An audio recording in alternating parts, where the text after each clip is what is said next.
Let's talk about color temperature and correlated color temperature. Right now we have daylight coming through into this space, which is a full spectrum source. So really we talk about color temperature when we talk about daylight. Just to get a sense, we are at, we've got a CCT of almost 10,000, so it's very blue light coming through the windows. CRI of 97, it's probably closest to 100, but I'm getting some bounce off of things. And our spectrum is very full as well. Big spike in the blue, which makes sense for daylight. Now, the interior lighting in this room is currently set to match the day lighting. And I should clarify, right now our cameras we've set to a white balance of 3600 Kelvin for keeping things even. The room is currently set to 6500 Kelvin to match day lighting. Let's close the shades. As we close these shades, observe the colors. Our color temperature is not changing, but our CRI may be changing because we're losing the full spectrum of daylight. Pay special attention to the reds.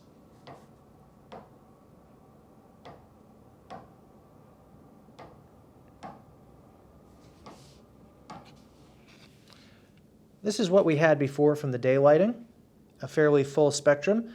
I'm going to back up and take a new measurement. So now our CCT, which before was in the 10,000 range, is at about 7,000, 95 CRI, but a very different spectrum. So our spectral power distribution shows much less continuity. There's greater spikes in certain areas. And granted, this is a fairly high quality LED system. We still have 95 CRI. So the color rendering is pretty good, but you may have noticed that the red became a little less saturated. We're now going to adjust the color temperature in the room. We're going to go down to 3500 Kelvin.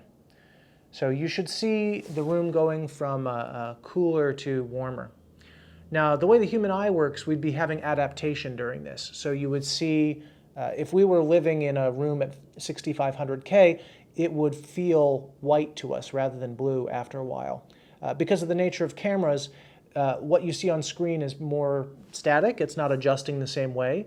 However, if your monitor was the only thing on in the room, if you darken your room and just look at your computer monitor, this would become white to you after a while. And notice the difference in terms of color rendering here. I will take another reading with the meter for a point of comparison. This is where we were before. We had really a spike in the blue, pretty low reds. As we've warmed our color temperature, our CCT is now predictably 3500 K, CRI is 94, and we have a lot more red in our spectrum than we did before and less blue spike. So we've adjusted, the LEDs are adjusting their color temperature. In this case, all of the LEDs have a blue pump underneath, and then we have phosphor coating that's changing their color temperature. We're essentially turning one of the lights that has the more heavier phosphor coating and a warmer color temperature up, and we're dimming down the LED that has a cooler color temperature. And the reds start to look even more vibrant than they did before. Let's go all the way down to 2700 Kelvin. That's the equivalent of incandescent lighting, so it's very yellow. And on film it may look very, very yellow right now.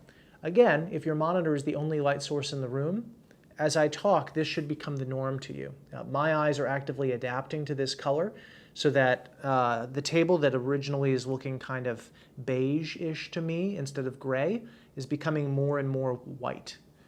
That's the way that our eyes adapt in white balance, which is not dissimilar to when you're using your cell phone with auto white balance. You know, it's adjusting and making whatever is the dominant color the new white. Let's take another reading and see how we look. So we had a noticeable red spike before with the 3500. It should be even more prominent now. So yeah, our CCT is reading at 27, and CRI is now down to 89. So we've fallen out of the 90s. The blue rendering of this light is not as good. We're starting to see more gray rather than blue. Part of what happens with the CCT getting warmer and our eyes adapting to it, CRI, color rendering index, is based on the CCT at which you're looking at things. So the correlated color temperature If you're comparing a 6500 room color, you're comparing it to daylight. Once we're in the 2700K range like we are now, you're really comparing it with incandescent as the source. So we have different targets to meet. Let's go ahead and do a comparison between the warm light in the room and daylight. We're going to reopen the shades and see a mixture of light. Keep an eye on the fabrics, how the colors and the color rendering change. You should notice they become more vibrant and the color shifts as well. Pay special attention to the reds.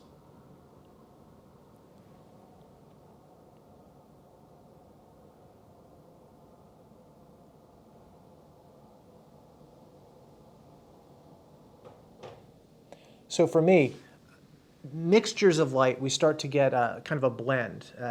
This is where we started out with daylight, but we've now introduced a warm interior color temperature. And you'll actually get some, this is a fabric with multiple colors woven into it. You've got cool light coming in at one angle to the table and warm light coming in at another angle.